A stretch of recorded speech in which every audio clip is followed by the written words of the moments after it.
KUGN News Talk 590. Good morning, everybody. I'm Storm Kennedy. He is Executive Director of the Eugene Symphony, Scott Freck. It is that time again. Good morning, Scott. Good morning, Storm. And that time again being that we've got a symphony coming up on Thursday, the 18th. What can we expect? Well, Storm, on Thursday, February 18th at 8 p.m. at the Holt Center, the Eugene Symphony takes the next step on its journey around the world as we celebrate our 50th anniversary. Now, as you know, Storm, this season we're showcasing American music and its many global influences.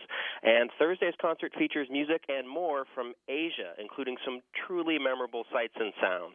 We start in Korea, and a piece that is essentially the unofficial national anthem there. It's a folk song called Arirang, and I'm told that it's so beloved in Korea, it would be like you rolled God Bless America, the Star-Spangled Banner, and America the Beautiful all into one song here in the U.S. It evokes tremendous pride and deep joy, and it is a really beautiful melody. We've got a wonderful orchestration of it that will move and inspire us all.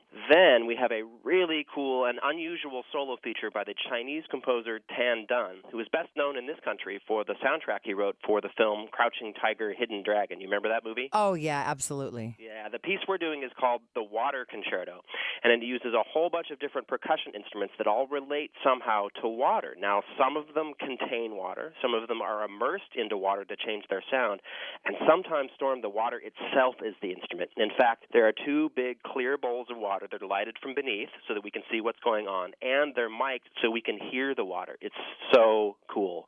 Now, to play this piece, we have Pius Chung, who is a professor of music at the U of O, and he is respected around the world as a percussionist and teacher.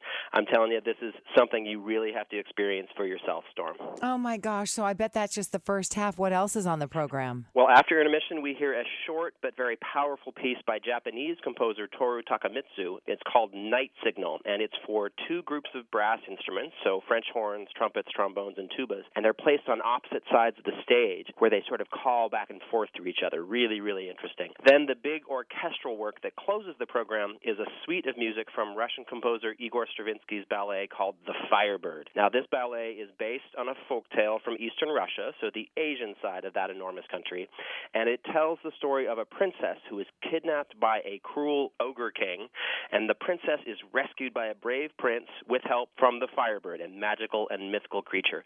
Now, Storm, I'm telling you, this is one of my absolute favorite pieces of classical music.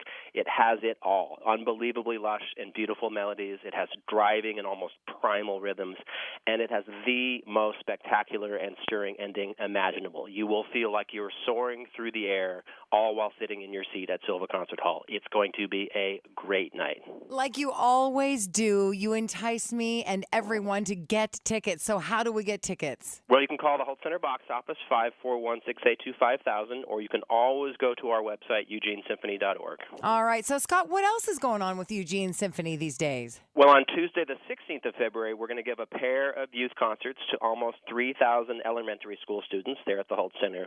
And the same day, Storm, we're going to release the details of our 51st season to the public. And I'm just going to give you a little spoiler. We have some big news to share, so keep an ear out. Ah, nice. It's always exciting talking to you. Can't wait for the symphony. Thursday night, 8 p.m. at the Holt Center, the 18th of February. He is Executive Director Scott Freck. Scott, thank you so much for your time and all you do. Thank you, Storm. You bet. We are KUGN News Talk 590.